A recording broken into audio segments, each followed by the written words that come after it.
Well, good afternoon, colleagues, and a very warm welcome to one of our SSN, our Secondary Science Network webinar sessions. If we've not met already, my name is James Brown. I'm one of the founders and really delighted to welcome you to this session today. Before we get started, I thought it would be really helpful just to share a little bit on what we're about as a group of schools, school trusts working together. So the SSN was formed back end of last year, and we're really about trusts working together. And if you look at the trusts that are involved here, we actually have got quite a lot. We've got over 90 academies represented, over 80,000 students are part of these trusts, and this is really wonderful. We're really about trying to learn from one another, sharing from experiences. We had a first set of webinars on Monday. We've got our sessions this evening. And then just to give you a heads up that the SSN will be looking to develop its approach. So in the new year, we'd like to have some school visits. So there may be some presenters here that you may go and visit in the school, or there may be other schools that you will visit. As a group, we'll be putting out the schools that are on offer for you to be able to visit and see best practice. But also we'll be continuing to run these webinars in the future, and we'll have multiple sessions. The theme for today is about raising Year 11 outcomes, but over the course of the academic year, we will share some more themes. And we'd love to hear from you. So at the end of our session today, there'll be an opportunity to give some feedback. So I'll share a Microsoft form. I'd be really, really grateful if you could fill that in, just so that you can share, really help us to be able to take the direction for this group. So we're joined by some really wonderful colleagues. So I just want to say on the outset, a huge thank you to our presenters. Really fortunate to be able to hearing from these guys today. So our objectives really are to share best practice, with a key focus on improving Year 11 outcomes.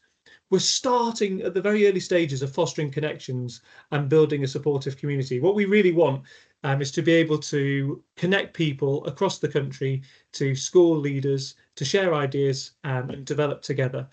We're not really about competition. We want to be able to learn from one another and to support one another, whether that's sharing resources, sharing ideas and learning from one another. And we're really excited to be able to do that together. And hopefully you'll leave today with maybe a couple of ideas that you might be able to develop in your departments when it comes to the theme of improving your outcomes. So without further ado, we're going to launch straight into our first slot, and then there'll be an opportunity at the end of this to have a couple of questions before we move on to the next presenter. So I'm delighted to welcome up Matt from Co-op Academy, Manchester. Matt, over to you. Hi, everybody. Thank you so much.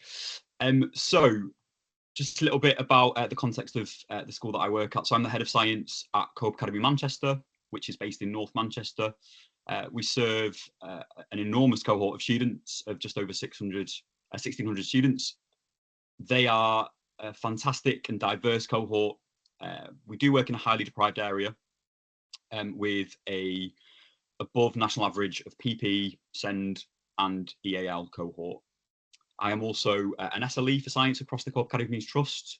So at the moment, my role is not only based at the school that I'm at, but also looking at how we can continue to improve Year 11 outcomes across the entire trust alongside our directors of science. So two key areas that we've been working on over the past couple of years at Co-op Academy Manchester have been the lack of home learning taking place for our cohort. We don't have a whole school approach to homework that's adopted very well by students. So we wanted to tackle that on a subject level.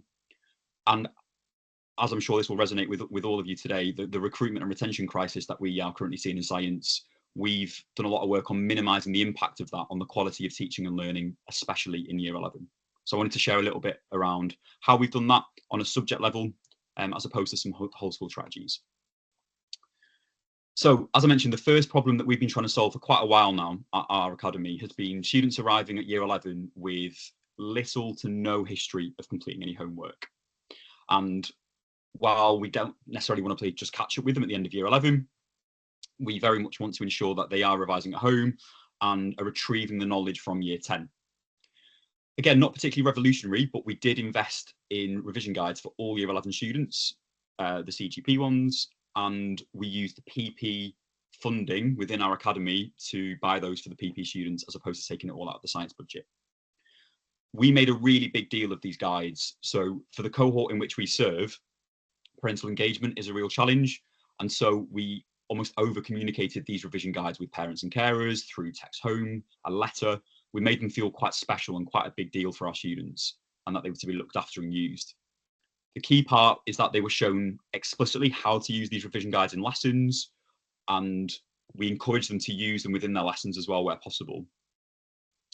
We invested in Educake as a platform for retrieval practice from year 10.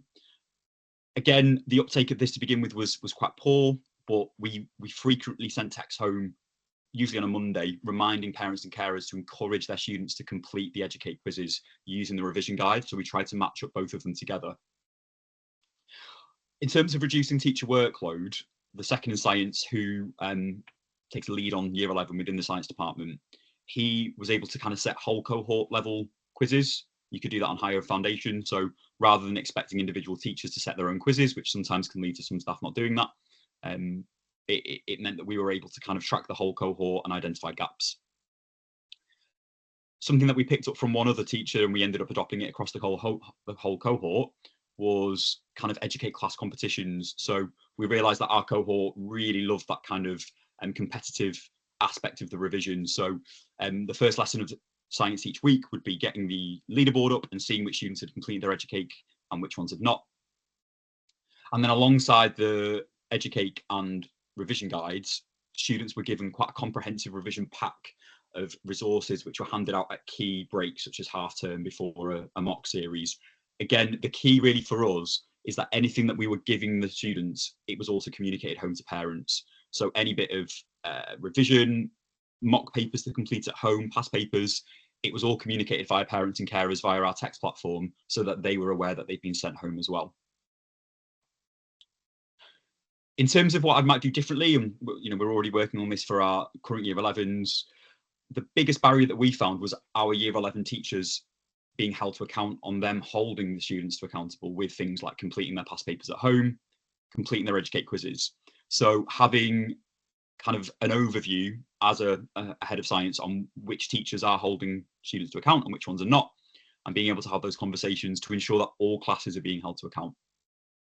We're doing a lot of work at the moment as well with our SENCO to ensure that there's appropriate support and scaffolding for SEN students.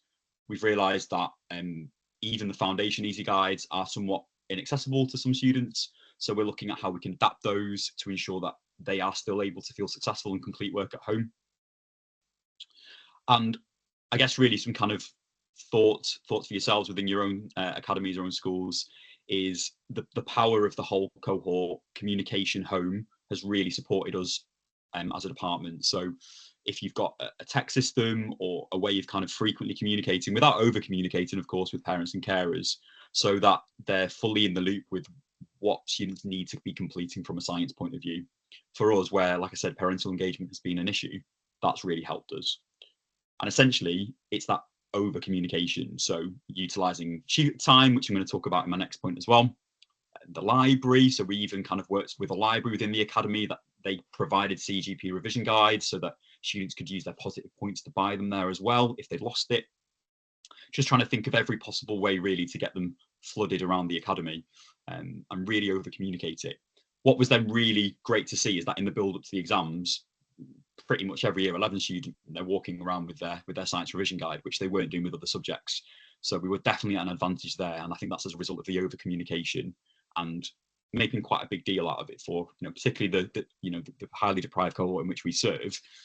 Many of them, that would be a massive barrier in terms of investing in something as simple as a revision guide. So we found that that's worked really well. So the second and arguably biggest problem that we've been trying to solve for a few years now at the academy is the various staffing issues and the retention and the recruitment crisis that we're facing nationally in science education at the moment. I'm doing everything that I could do as a head of department to ensure that year 11 students were unaffected by this.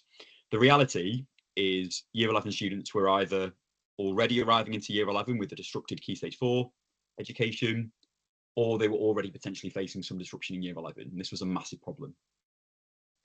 Again, some practical solutions. No doubt these are things that you're already potentially doing in your own school, but I just wanted to talk you through a little bit about how me and other leaders within my faculty have led and kind of managed this. For this year, we've doubled up strong staff to reduce teacher workload, but also to ensure consistency. So we've got the same staff teaching corresponding sets on bands. That's to ensure consistency and quality teaching. This is quite a controversial point, and some will argue that it's causing an issue for later on, but in the short term, in terms of raising attainment, we always ensure that any illness absences are covered with a science teacher, and we'll then put potential cover or supply on their other classes. For us at Co-op Academy Manchester, we have heavily invested in our shared collaborative schemes of work. At the moment, within our faculty, we don't have a physicist. Again, I imagine, I know that that'll be a similar situation in a lot of your academies, where the physicists quite often are even harder to find than the bio and the chemists. So we have heavily invested in our schemes of work so that staff who are either maybe new to the department or are teaching outside of their specialisms have, at the very least to begin with, a strong starting point. What that also meant is that the Year 11 students who might be in front of a non-physics specialist at least have the routines and the pedagogies that they've been used to in other disciplines. So it allows that kind of routine and that consistency across all three sciences. You can see here an example of, we call it our fish, dog, elephant, do now. It's a retrieval starter that we do at the start of every lesson. So even if cover or a non-Year 11 teacher or a non-specialist is put in front of that group, the routines are all very much kept the same to ensure that consistency. The fish, dog, elephant, do now retrieval is something that we've done all the way from Year 7. The fish, like Dory, having very bad memory, so the idea is that's a question based on last lesson. And then an elephant, as the saying goes, never forgets. So that's a question based on last term. Our students really like it. It's low stakes retrieval at the start of every lesson, and we continue with that into Year 11. I think one of the biggest ways in which we've been able to improve attainment in Year 11 within our school is the heavy quality assurance of those shared schemes of work. So rather than just being a folder on a drive where everyone kind of drops their lessons into and people can pick and choose what they want, we kind of put our heads together and said, well, the reality is someone has got the best set of questions for this, or the best worksheet or the best way of teaching this, and we need to adopt that. So the key stage leads within our faculty spend a lot of time heavily quality assuring those schemes of work. They will go back to the people who have planned them, ask them to make those tweaks and amendments. That also sits quite nicely in terms of CPD for the people that have planned those schemes of work. But ultimately, we can then say, well, at the very least, we are confident and pleased with the resources that are being used as the starting point for those lessons. That obviously doesn't take away from the need to have expert specialist teachers in the room, but we are also faced with the reality of potential absence and cover, given the retention and recruitment crisis that we're facing. So this is one way that we've been able to mitigate that. The key point here is really supporting Year 11 teachers. So while, of course, there are pastoral and behaviour roles and people who very much lead on that within schools, myself and Second Science, we and still do take on a bit of a behaviour support role, particularly with Year 11. Any student who has to be sort of removed from a lesson, we will call home, and to ensure that the point is made there that isn't something that we do within science lessons. So again, really supporting staff with the behaviour and the pastoral and the relationship side, as well as the curriculum. And also supporting staff at certain points in the year. So we've just had our first set of Year 11 mocks. We've just booked in for next week what we're calling our Focus 5 data meetings, where we will sit, myself and the second, with each of our Year 11 teachers, and they will discuss their mock data in detail. We'll look at CISRA and look at the residual for those students, look at which students are above or under target, and then each teacher will kind of pick five focus students that they're going to really focus on for the rest of the term and up to the next mocks. And we're going to discuss the strategies they're going to put in place for that. So the kind of power of having that constant communication with your Year 11 staff, having those meetings, we found previously is a really powerful way of holding Year 11 teachers to account, but also giving them the support that they might need if they feel like they're struggling with any particular students. And then the last point that I wanted to mention, something quite innovative that we do at our academy, is around utilising technology and Zoom. I think one of the best kind of positives to come out of COVID is the ability to reach a large audience, obviously, as we're doing right now. So on a Wednesday morning, I do what we call the Year 11 tutor takeover, whereas previously we would have tried to get different science teachers into different rooms. What we do now is I'm able to kind of Zoom call in, if you like, to the whole of Year 11 and do half an hour of revision with them, and the tutor groups are able to interact with me. So that's quite a powerful way of doing some revision with a whole cohort without necessarily having to have all of the logistics of moving rooms and organising staffing. Again, with staffing becoming an issue, it means that you've got one expert teacher who's able to reach quite a large audience. Of course, that does come with its disadvantages. It still doesn't beat an expert teacher in the room, but in terms of revision or kind of catch-up sessions, it's a nice way to do that. So in terms of what I would do differently, or we are doing differently very much so with this currently Year 11 cohort, it's the frequent check-ins with the Year 11 staff. What we found last year is we were waiting until a mock series to realise that there had been serious underperformance from some students, serious disruption in lessons, and we wanted to get to the bottom of that sooner rather than later. So we now have, I want to say, almost daily check-ins with Year 11 teachers around key players, key students, and ensuring that they're really focused in their science lessons. I guess some other key bits of information and some things for you to maybe consider is how are your Year 11 classes impacted by cover, if at all, and is everything done to kind of protect them as a cohort from staffing issues, even if that sometimes involves dispersing groups or putting classes together just to avoid them having non-specialists or external supply or internal cover. The big one for us is ensuring that there's consistency across Year 11 teaching, with teacher support and CPD available where required. And again, something to consider, is there a way of getting, if you have got even just one physicist within your faculty, for example, a way of getting those specialist teachers in front of students through potential digital revision in things like tutor time or kind of option subjects that start to finish as you get closer towards the exams. We find that we have some drop down time which we can utilise as a core subject. So we just try to think of every possible way really to kind of plug those gaps. But what I will say is all of these are obviously additional. None of it takes away from strong curriculum planning and that strong implementation from expert teachers in the classroom. That is ultimately still my number one focus. But these are all additional strategies that we've put in place to successfully raise attainment for our combined science results over the past couple of years. Brilliant, Matt. Thank you so much for sharing. We're just going to pause for a moment before we move on to the next presenter. There's an opportunity if you want to ask any questions in the chat. So if you've got any questions, feel free to either unmute, raise your hand, or if you'd like to type some comments into the chat, please do. And I'll give a minute or so for any questions to pop up before moving on. If you haven't got a question, maybe a useful moment to just pause, reflect on what Matt shared, and potentially what you may need to do or things that you may be reflecting on for your own curriculum area. Okay, brilliant. Doesn't look like we've got any questions. So delighted to welcome up Adam next. So Adam's from Heybridge School, part of the Four Stones Academy Trust. So over to you, Adam. Okay, thank you. So my name's Adam Ted. I'm the curriculum leader for science at Heybridge, and the Four Stones school's essentially based in Worcestershire, and we're in North Worcestershire. Approximately 1,300 students, and we essentially serve the local community. We don't have many students who travel a great distance to us. The lower than national average proportion of PP students, SEND at national, and we have a generally higher attaining academic profile. It's a reasonably affluent area, but within that, a lot of the parents who are more affluent tend to be business owners rather than come from a particularly academic background. So interesting that there's some other data on there that seems to have appeared for that. So what I am going to talk to you about today is blank canvas modelling to improve explanations and student engagement, and then coupling with that, because essentially idea 2 builds on idea 1 in terms of checking for understanding.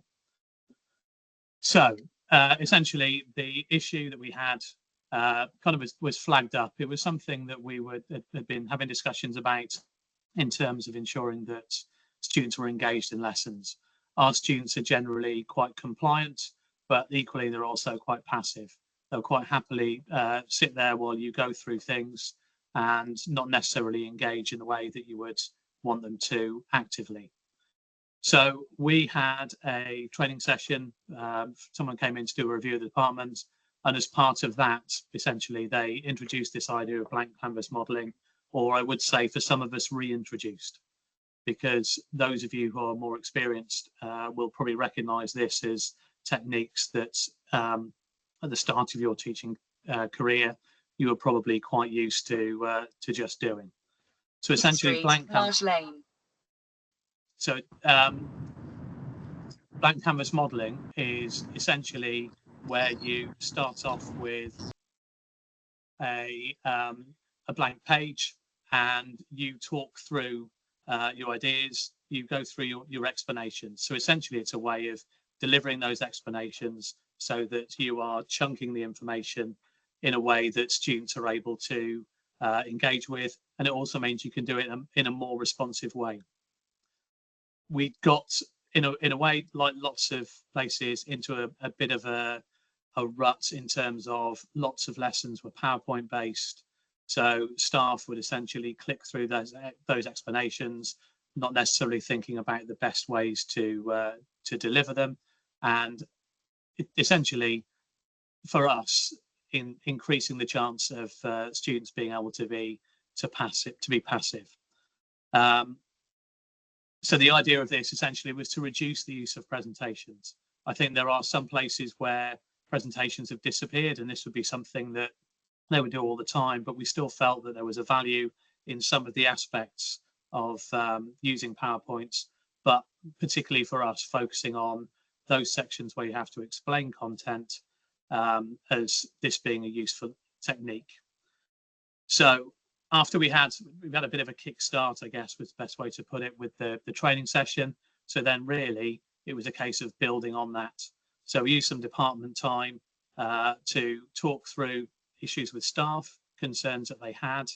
I have a fairly stable team and a variety of experience. So for some, the idea of going away from a presentation and talking through and modelling live was a kind of a blast from the past, whereas younger members of staff who had been their teaching practice much more based on presentations needed a little bit more support in terms of those aspects. So essentially the first meeting we had, we went through those issues, grouped staff together to get them to prepare one of these activities to then deliver in the week, and then have feedback from them in terms of how well they thought it went, and then sort of building on that with next steps, and staff again planning sessions together, but also then branching out and doing things a little bit more on their own. In terms of seeing how this went, then looked at learning walks and lesson drop-ins to look at the progress and provide support. And in fact, we extended the programme. So in terms of feedback from students was very positive. In terms of feedback from staff out of the department walking around was again very positive in terms of the engagement of students. So we then kind of extended the programme initially from the spring term to continue and develop different ideas. For us, rooms already had visualizers and projectors, so the cost essentially of the department was just around time. So I've kind of talked about it. That for me, there's a certain irony in terms of talking to you about not using PowerPoint through a PowerPoint presentation. But these are some that I've taken from a colleague. So essentially on this, the member of staff started with a blank page, talking about transpiration in plants. So they've then sketched the diagram and then built that up. So although you see it as one picture at the end, in terms of the student experience for that, it's been built up in a way where the students are able to build on that knowledge as they go through and see the explanation building. Another one here in terms of plant growth. So you can see that there are certain bits, so the stuff in purple at the top has been added essentially because there's a question there or something else that the teacher hasn't actually thought of initially that has then developed within that. So in terms of what you end up with, I think probably the other thing I haven't mentioned so far is the planning aspect of this. It's not something that you go and do on the fly. You have to think about the points in the same way that you would for any lesson. What's different is in a way the way that you chunk that, and it's much more of a natural delivery. Quote from one of the younger members of staff with this was, it kind of made sense to them, because if a student comes to ask them for help, they don't go and say, well, I'll just put the PowerPoint slides on and run through them. You get a piece of paper, you get a whiteboard, and essentially you go through that explanation with them and model it live in this way. Another example there, again, all of these things are fairly straightforward. So in terms of being able to draw that live and go through it, once you've planned it, again, it's not too much in terms of the load for the member of staff. There are some things, though, that we've kind of adapted resources as we've gone through. So this, essentially, you start off with the printed diagram that's there showing the stages of meiosis. But rather than just have that on the screen or at the start, you cover up the bottom parts and then you chunk and add information in there essentially to work through the explanation and work through the information. So we've got this idea, and we've essentially looked at this in terms of the actions. In terms of what we do differently, well, as I've mentioned, we were helped by having a relatively experienced team of specialists. But within that, there was still some support needed for different aspects of the team. And certainly one of the things that people were less comfortable with was doing this out of specialism. So that support depended on staff, and it might be that it's modelling, it might be that there's watching or providing exemplar material. So what we're kind of working on now is if we have a presentation with certain things, certain tasks, there won't be any slides which have explanations on. Essentially, for the teacher, there'll be a picture of the thing that they are going to use for their explanation, and then they will model that live in the lesson, again, to engage with students. As with bringing anything in that's slightly new, then having staff being able to raise those concerns so they can be addressed and so they can feel supported, and also giving the staff freedom to make mistakes with this as well. It's not necessarily something that will be straightforward for some staff. And in terms of, I mentioned before, the feedback for students has been positive as well. And in terms of the engagement in lessons that we've seen through the monitoring process has also been positive. It's not necessarily a quick fix. It's not going to be something that's going to be able to put in now that's going to necessarily have a transformational impact over the next few months, but there are long-term gains there, not just in terms of what we found with the experience for students, but also those quality of discussions that we have around teaching and learning in the department. Much more of it, it's essentially brought the department closer together in a lot of aspects. And that sort of natural chunking and pace also helps with SEND students. So the second action kind of leads on from that. So we've kind of engaged students in some ways, but actually, can we go to another level? Essentially, was the next put in. So that in terms of, sorry, there's a question there about copying stuff into their books. I moved on quite quickly.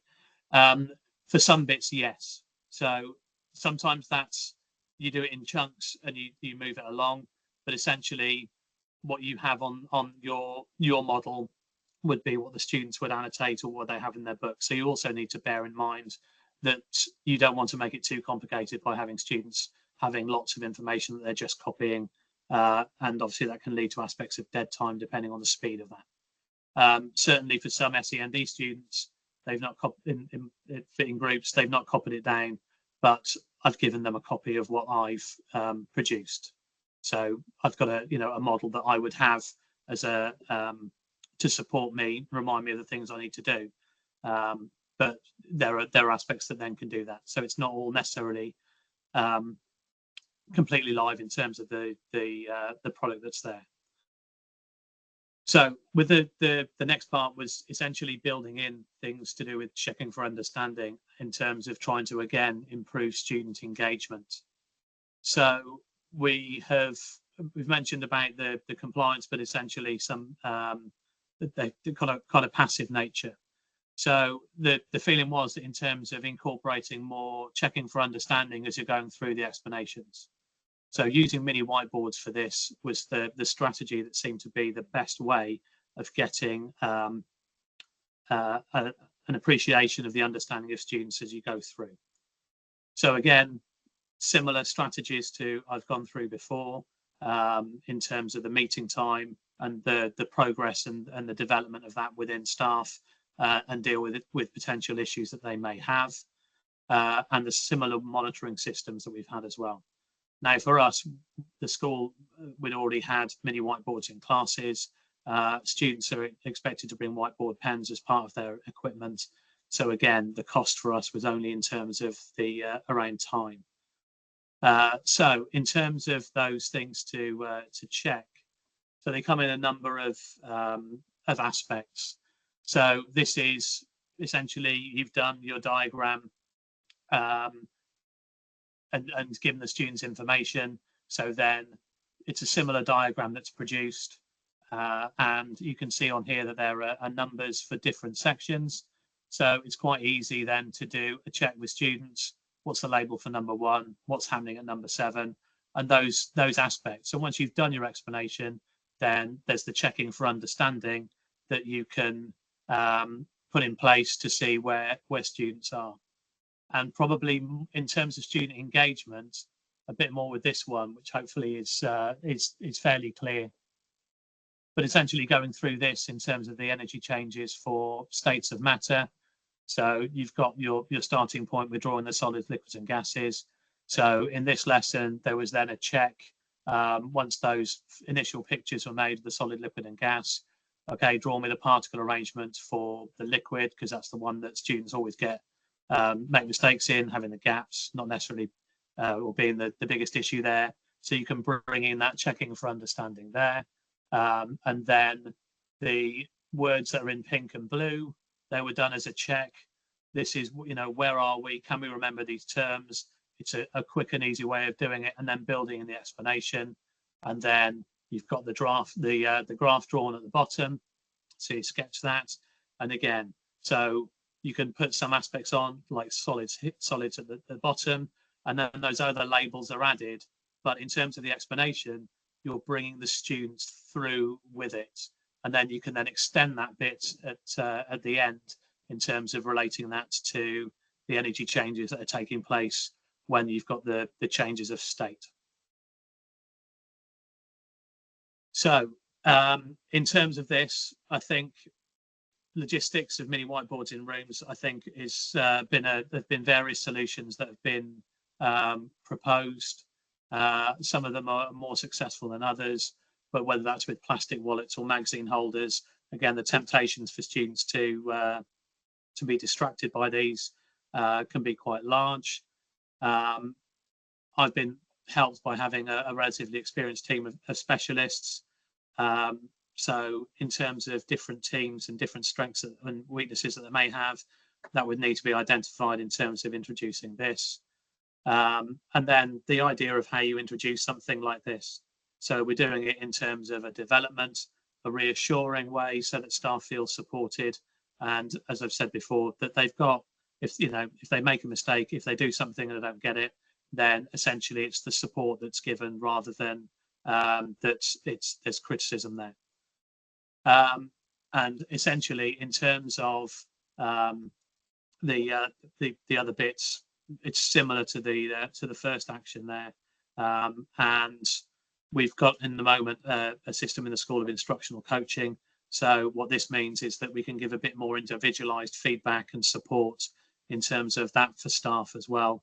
And ultimately, our goal is that in terms of every explanation, that we're able to do it live, so we can again, get the value of the engagement of the students, and also, have a clear idea of where they're picking up issues with your explanations, and that you're able to respond to those in a timely manner. Okay, thank you.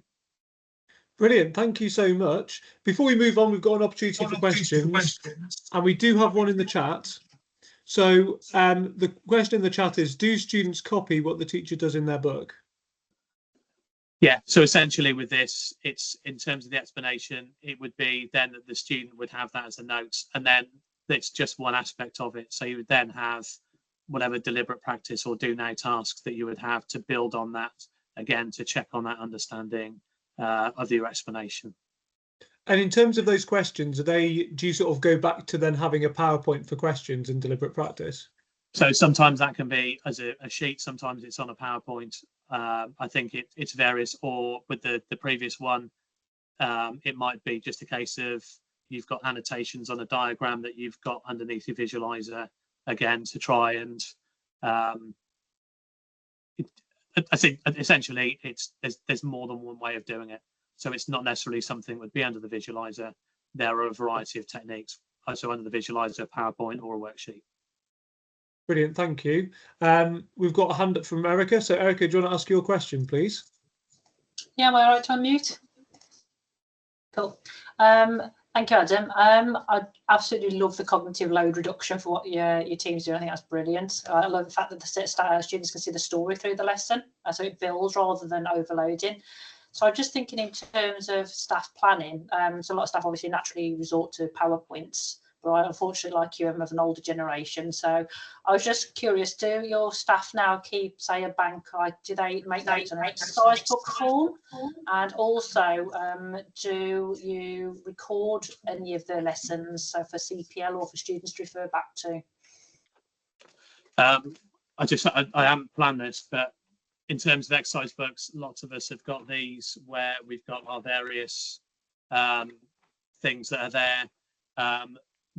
So the head of biology here in particular is looking at adapting PowerPoints. So essentially, instead of having a slide with an explanation that you would display to students, it's a slide which has essentially the notes that you would need to be able to do your live explanation.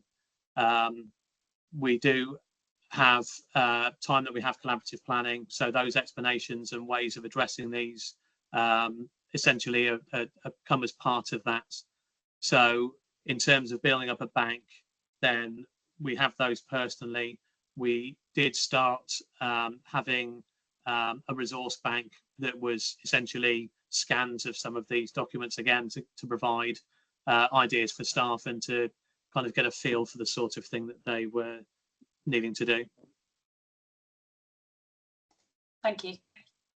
We've got time for probably one more question, and Michael's put in the chat, what were the main concerns from teachers in introducing this? The main concern, as far as the staff were, was they seemed to be fairly comfortable with the idea of doing this with their own specialism, but it was where they were feeling less confident. So in areas where they were confident, then they felt this was something they could do. It was so, for example, in particular, one of the physics teachers who's not necessarily feeling very confident with the biology lessons that they have to teach, just felt that they wouldn't be able to do that in terms of their confidence. So we do have a little bit of a mix and match of this. If you go round, you'll see sometimes teachers within their specialism are very much confident with this and doing it, and in a way it's allowing the time for them to build up more and more that confidence within their own specialism before you then are encouraging them to branch out a bit and look at those other aspects. Having those banks of resources are going to help. Continuing to have those discussions in meetings and around the department also kind of have been very valuable. Wonderful. Thank you very much. Really, really appreciate it. And thank you particularly for answering those questions so diligently. Wonderful. Okay. Well, we're going to hand Thank over now to Debbie, who's from the City of Norwich Academy. Debbie, over to you. Hello, everybody. Okay, yes, so I'm faculty leader for science at CNS. Just for context, we're a very large 11 to 18 school. When you look at our results there, our triple science students are an option subject. So we don't just take our most able students, they are students who choose to take triple. It's about a fifth of our cohort that take triple, and then the rest of the cohort take combined, and just sort of put those results into context. In terms of what I'm going to talk about, I'm going to talk about how we have tried to ensure that the retrieval practice is consistent, both in and out of class. I'm looking at the regular scaffolded practice of 6-mark questions, and then the use of curriculum intervention time, again, to embed retrieval routines. So for my first action here, we have looked at using Carousel as a way of embedding consistent retrieval practice. It has various functions, and some of you may well be familiar with Carousel. The major driver that we use it for homework to ensure that students are checking their understanding at home, that they are embedding those routines for retrieval and ensuring that that retrieval is precise. There's a little bit of information there about the different modes it has. It does ensure that you are also doing regular retrieval practice in class. It's very easy for staff to use. It's very easy for them to project that onto their whiteboard. And similarly, you can also use a study pack mode where students can start generating their own quizzes, which is very, very popular with both our Key Stage 4 and Key Stage 5 students. The blue picture there is just a little Bitlit website that we've designed so that students can do that independently. In terms of kind of what that looks like, we kind of have rolled this out bit by bit. So we're in a position now where we just introduce it to Year 7 at the beginning of the autumn term, and then it's consistently used with the other year groups. But in our first year, we kind of rolled it out bit by bit with Year 11, 10, 9, 8, and then 7.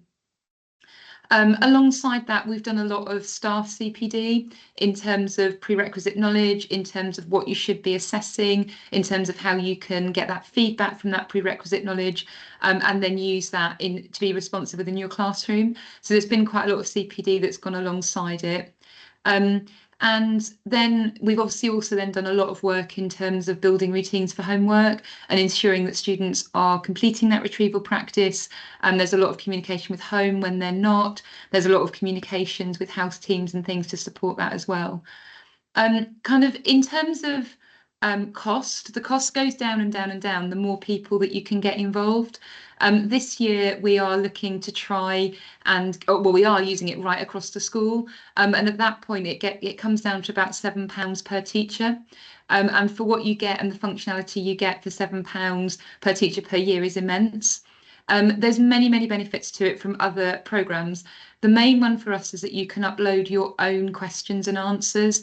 So we base our curriculum around a set of core questions. We are able to upload those onto Carousel and then use those to set homework and to set that retrieval practice for students. There are also a lot of community resources. So if you're not in a position to have that, you can use those community resources to do it. And also students don't need to remember a username or password. They literally just need a URL and their name. So you don't have issues with students saying they couldn't access it because they couldn't remember a password or a username or anything like that. There you are able to track students that are taking part. You are able to see their answers and you're able to see the feedback. So that's given us a really good bank of ensuring A, that students are doing retrieval practice, and B, ensuring that that is precise, and then looking at that feedback within lessons and what we need to pick up in terms of reteaching. In terms of our second action, it kind of links to 6-mark questions. As everybody will know, this is the kind of the real sticking point for a lot of students, and a lot of the sticking point is that students don't put pen to paper. And so our main aim really was looking at how can we ensure that every single student, when they are sat in front of a 6-mark question in their exam, are actually going to write something that is of value and hopefully get them at least 1 or 2 marks. The way that we have done that is that students complete a 6-mark question in every topic they study, and that works out around about every 6 lessons. That's completed in a very scaffolded way, particularly at the beginning of Year 10.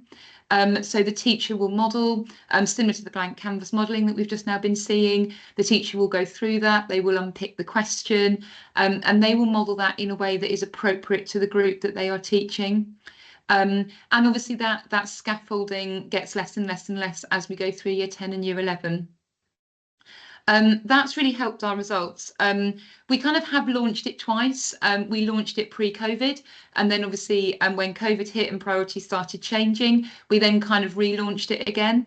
And when we kind of look at our results versus the national average in 6-mark questions, we can see that there's been quite a big improvement for us between 2019 and 2024, whereas actually if we look at the national picture, it's not as significant.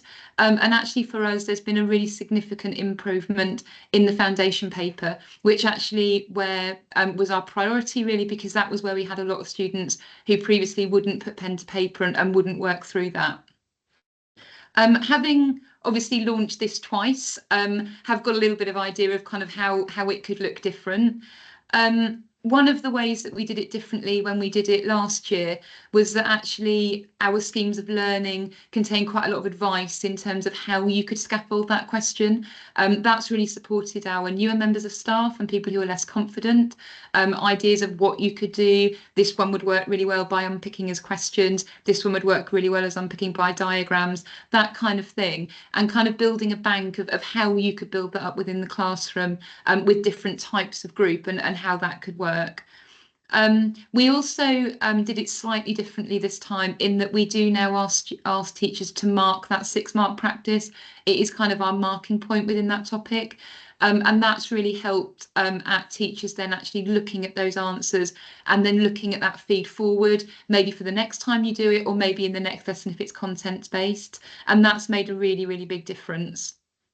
And the other thing that we've also done is we don't use any 6-mark questions in formal assessments until the end of year 10 exam, because what we had seen previously was we'd done all of this work in class, but it wasn't feeding into the assessments because we were trying to use those questions too early and we were knocking students' confidence because we were removing the scaffolding and expecting them to do it. So that's kind of how we've changed the way that we worked it through. We're really happy with the progress we made last year, and we're hoping that actually that feeds through even more now when we're doing it in both year 10 and year 11 with our students. And just to sort of note as well, we do have a 3-year Key Stage 3 and a 2-year Key Stage 4.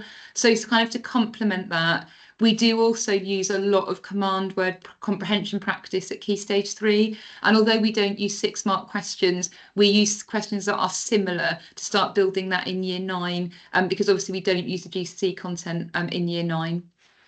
And then our third thing that we're talking about, again, is linking to retrieval, but looking at the use of curriculum intervention. I'm sure, like everybody, we have very limited curriculum intervention time. And we kind of evaluated what was going to look better or look best and what was going to support most. And actually, we started looking at using a lot of this work in terms of retrieval practice again and checking core knowledge and building those routines. We use intervention in period 0 in form time and after school, but because it's based in a lab, we can't really use Carousel at that time. So that wasn't really an option in terms of doing it online. And so we've actually used the CGP 10-minute quiz books, and particularly in the period 0, they were really, really popular with the students. They're not that expensive, they're £3.60 per student, so less than a revision guide.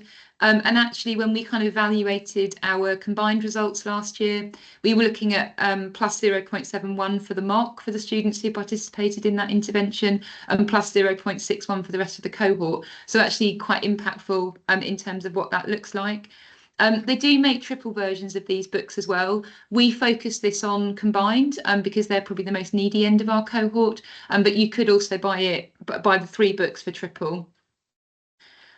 So we did find it was most successful doing period 0 or in form time, and we do use slightly different intervention in period 6 because it's a longer session. And our after school intervention is going to focus around the 6-mark question practice to again sort of try and increase student buy-in and model the value of that practice. So we're going to kind of use the 10-minute quiz books for the first sort of 10 minutes of that session and then actually pick a relevant 6-mark question to look at how we then apply that knowledge to that. You can also actually get these books online. And some of them are, you can get an online version of the book, sorry, but some of them actually are available online for free. So actually, if it's something that you're interested in, you could actually direct students towards these, or if you've got access to a computer, you could probably use them in class without actually needing to pay any money for them. And we've not actually trialled the use of those, but they are there.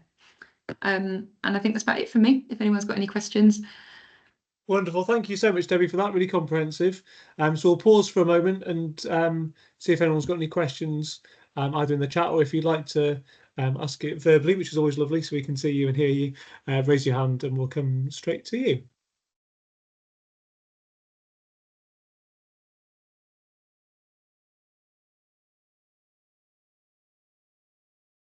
Again, just as we're waiting to see if any questions come up, I'd encourage everyone just to pause for a moment and reflect, are there any key takeaways from what Debbie shared that could be implemented in your school, and how might that look? Okay, brilliant. Well, I'm going to hand straight over now to Erica. So Erica's from Windsor High School and from Windsor Academies Trust. Over to you. Hello. I'm just going to check I can. There we go. So I've come from a large urban school in the West Midlands, unlike what the title of our school suggests. We're actually between Dudley and Birmingham, more Dudley area. We're a very large school. We've got just over 1,800 students in our school. We are 11 to 18 school as well. We're pretty much average, I believe, on most areas of PP, free school meals, EAL, etc. We've got some details there about our 7s and 5s scores for combined science. You can have a look first yourselves. But I wanted to look this year specifically with you about what we've tried to do to raise our Year 11 performance. Specifically, we found in our school at the grade 3 to 4 boundary and a little bit less so at the 4 to 5 boundary. We do combined science and triple science as well. Again, triple science is an option. So it's run at both higher and foundation. So we have higher tier, foundation tier in both courses. But I'm going to predominantly focus on combined science because, like most people suggested here, that tends to be the area where we've struggled to get those grades up.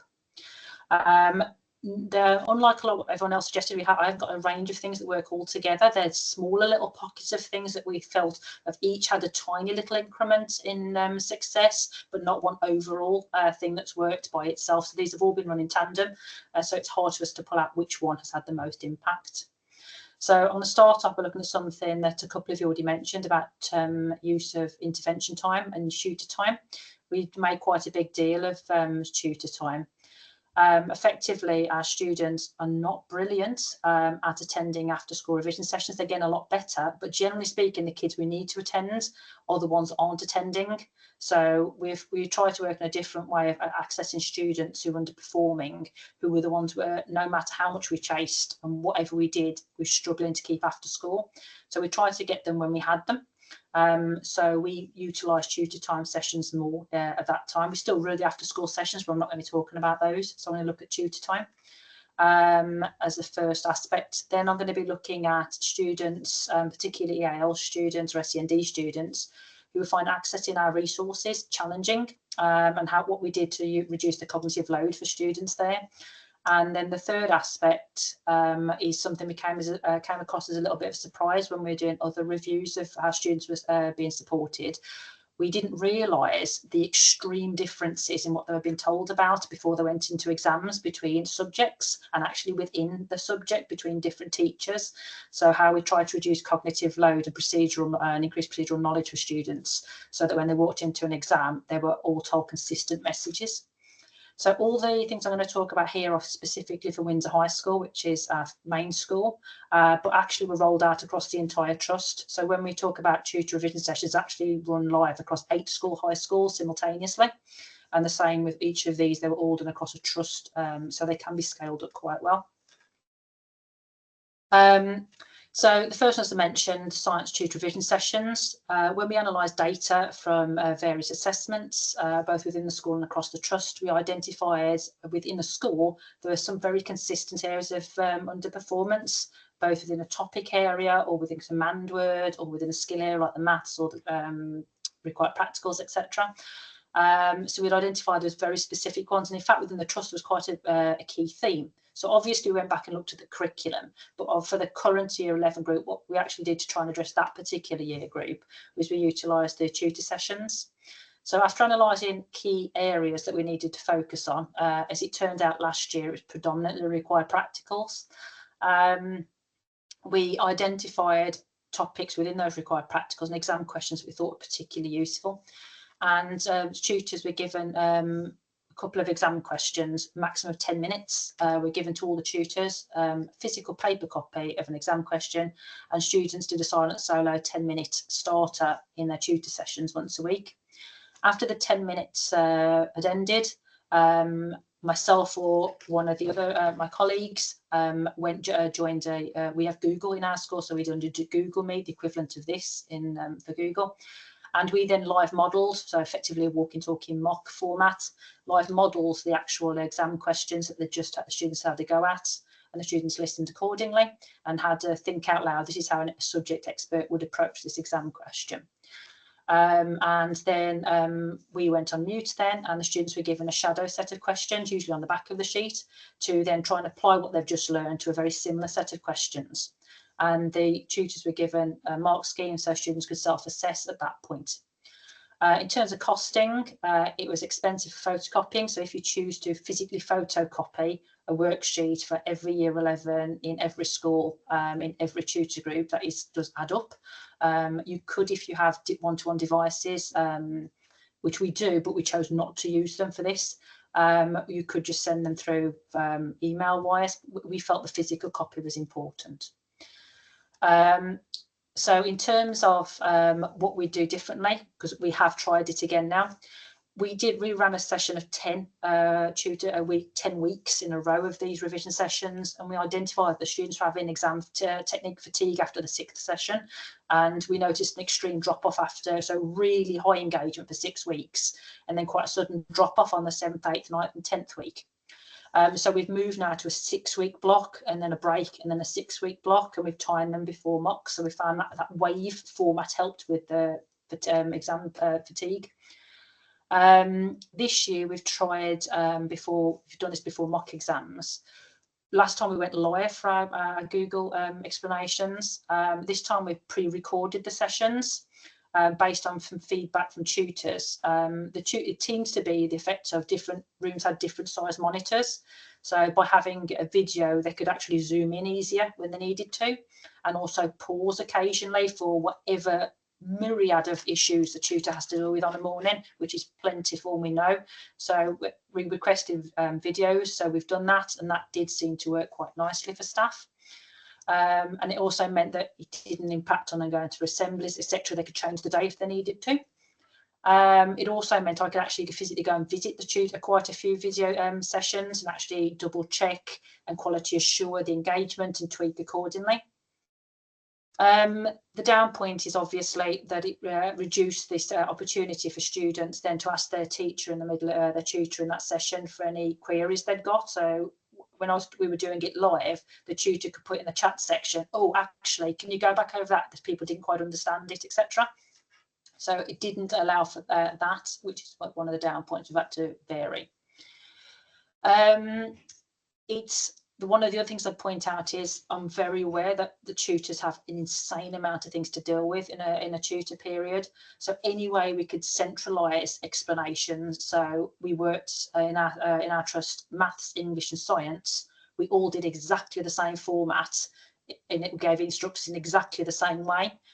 So that tutors had a predictable format and a predictable way to access the materials to help them out.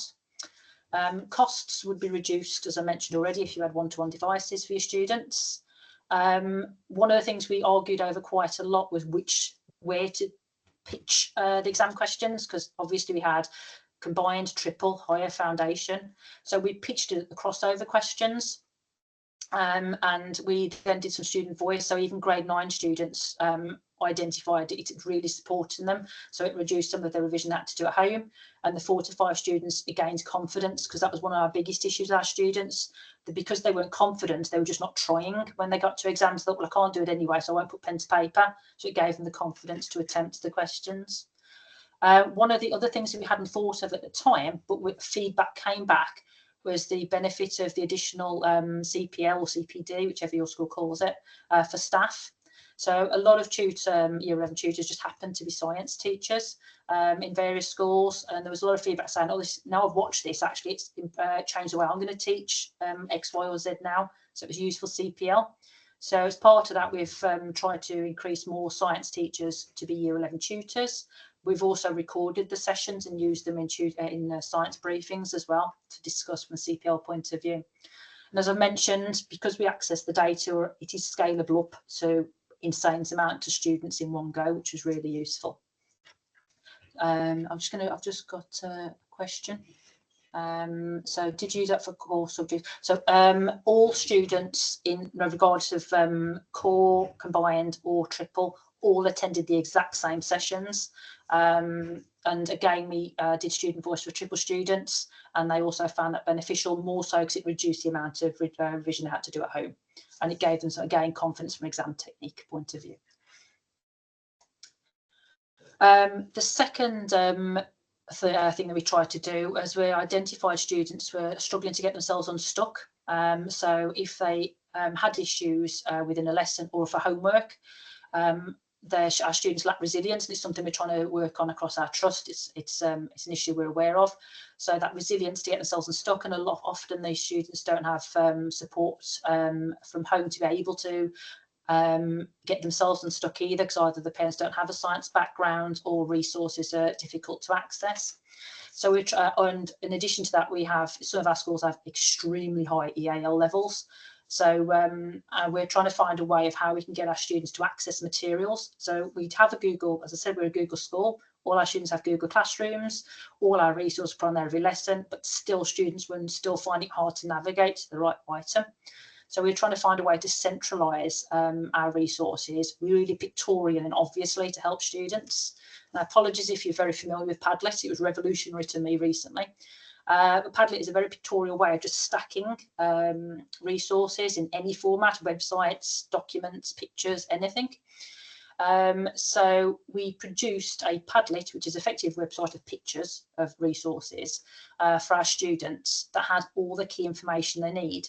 So this top one is a screenshot here. I'm hoping you can see my mouse move. I'm not sure if you can. Yes, you can. Cool. So this top one is a GCSE Padlet we produced for paper 1. So on the left-hand side, there's a drop-down box here that shows them a physical picture of what an exam pencil case looks like. So students actually take the correct equipment for them, and it's a real pictorial idea to reinforce that. Then beneath that, they've got the equation sheets, so on and so forth down there. Then they've got key learning checklists, what's going to come up in each, could come up in each exam as a tick list. Then they have the link to past papers with mark schemes. Then they have our school, our subject areas website, where all those tutor sessions that were taught are recorded and uploaded to there in case they miss one or want to go back to it.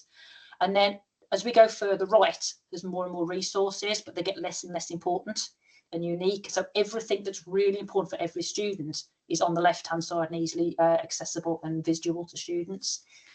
As with, I think it was Adam mentioned on his session, parent support we felt was not where we wanted it to be, both because we weren't good enough at communicating it and because it wasn't there already. So when we released these Padlets, we felt it's really important that both students were introduced to it and parents were. So the students, during a tutor session, separate to the tutor revision sessions I've just mentioned, had a training session on how to access the Padlet and how to use it. The science staff were given the same training session. The video of that, a training session, was also sent home to parents via a newsletter and through all the social media ways we can send it out. And it was sent out periodically to remind them every couple of weeks, just to remind them how to access the material. And if anything's changed, we just send a little newsletter out, oh, you can now access X, Y, and Z. But it's effectively a one-stop shop for everything they need with the highest priority to the left. It's absolutely free. There's absolutely no cost whatsoever involved in using this Padlet. And it means staff are now using them in lessons and they access the material themselves during lessons via this Padlet to reinforce accessing it to students. We do also use the same format for Key Stage 3, which I've just got screenshots down here. And in that case, we generally put our knowledge organisers very clear for our students. So I've just got a couple of questions there. These Padlets are not public access. We can make them so, but they're not. And yes, I don't mind sharing the link whatsoever. They are, however, highly, the Key Stage 3 ones, highly specific to our school. Just like Debbie's session, we are a 3-year Key Stage 3, 2-year Key Stage 4, which I believe is in the minority. So again, it might not suit everybody, but you're more than welcome to have a look. Couple of things I've learned. I am not IT proficient, as James will know, because I came on here really early to practice, panicking I might know how to press the right button. So when producing these Padlets, they are freakishly easy to actually produce. They have to be if I can do one. I have learned, however, there is an editing function. You need to turn that off for the students. One of my students did identify they could edit it and highly pointed that out for me. So I was able to remove that very quickly for the very first one we trialled. As I've mentioned before, having the highest priority to the left, again, it's a bit like when you go into a shop, don't you? You always put things to the left, middle shelf. So again, print things visually for students where they need to be was noted helpful.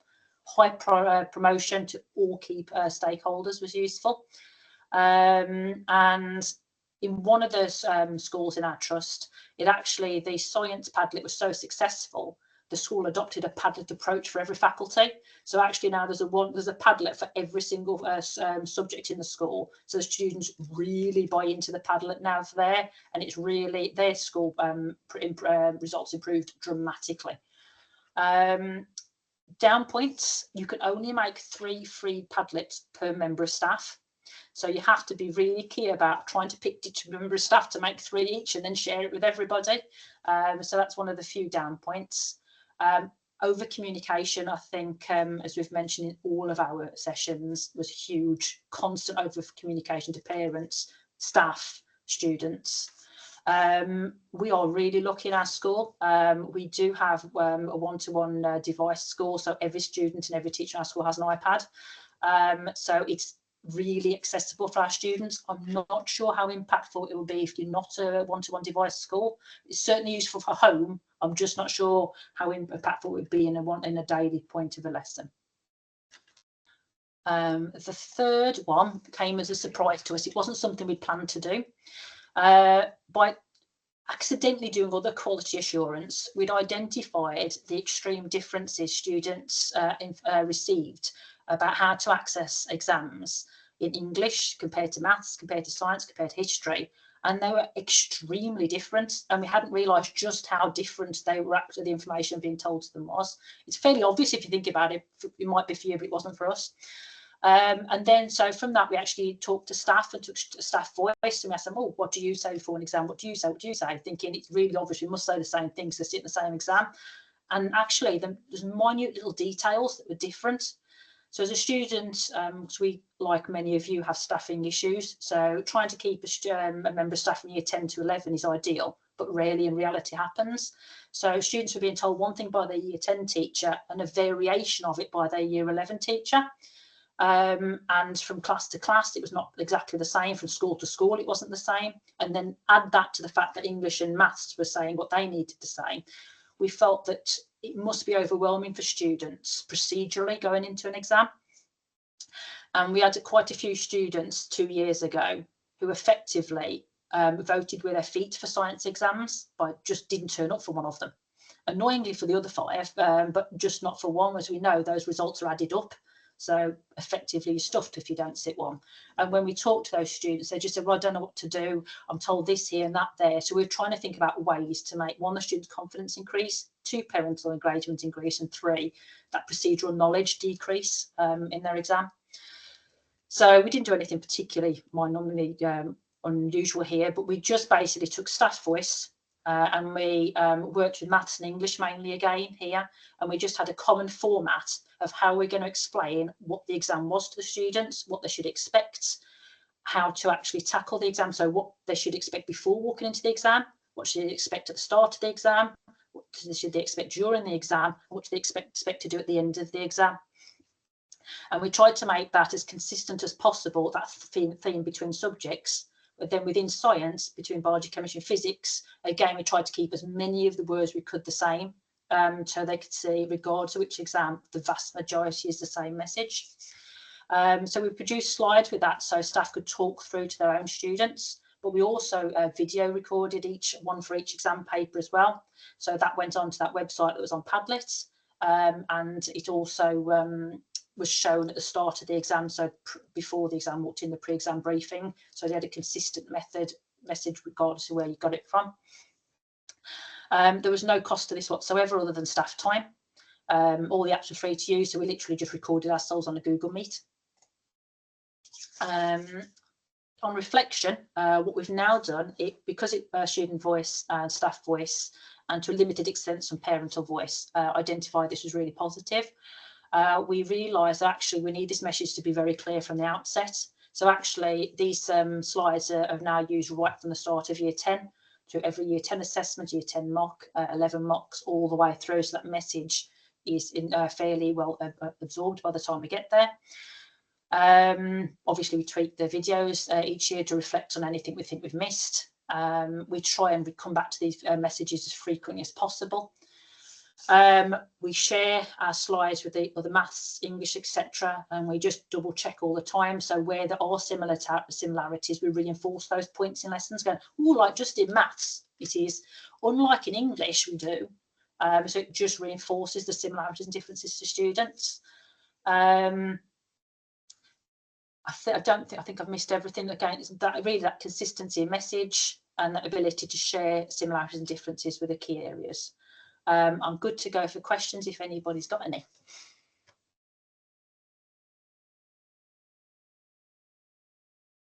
Brilliant. Thank you so much, Erica. Yeah, if you've got any questions, please do either raise your hand or type in the chat. It's been really great to hear lots of different ideas there to get our minds thinking about what we could do to support year 11. Well, just while, in case there's any questions, as I mentioned at the start, it would be really wonderful if you could support us by completing a feedback form. I'm just going to stick it into the chat now. So there's a Microsoft form that's just pinged into the chat. I'd be really grateful if you could complete this. It's going to enable us and the team to fine-tune our approach for the webinars in the future, and we'd really love to hear from you. And before you go, huge thanks to all of our presenters, but also an amazing, incredible thank you to everyone here on this call. I think it's actually really worth unpicking that actually education is tough. Day in, day out, you as science leaders are doing a wonderful job in supporting the outcomes for our young people that we're privileged to serve. It's getting dark, November, mock marking may be on your plate, and I know that it can be particularly tough to be a science leader, particularly with the recruitment challenges. But you know, on behalf of everyone at the Secondary Science Network, we just want to say a huge thank you. Thank you so much for coming along. Thank you for being able to share your ideas. And we'd love to see you at an event in the future. So we may have, we've got an opportunity next half term to visit schools, and we'll also have more webinars coming up in the later on in the year. And also just advanced warning that in the final half term, we'll be having a national conference gathering lots of different curriculum leaders together for a whole day face to face. So we'd really love to see you there. So if there's not any questions for Eric, I think Erica, my bad. It is late in the day, so majorly apologies there. Thank you so much, everyone, for coming along. If you can complete the feedback, that would be really wonderful. But looking forward to seeing you at an event in the future. Have a wonderful rest of your day and a lovely evening.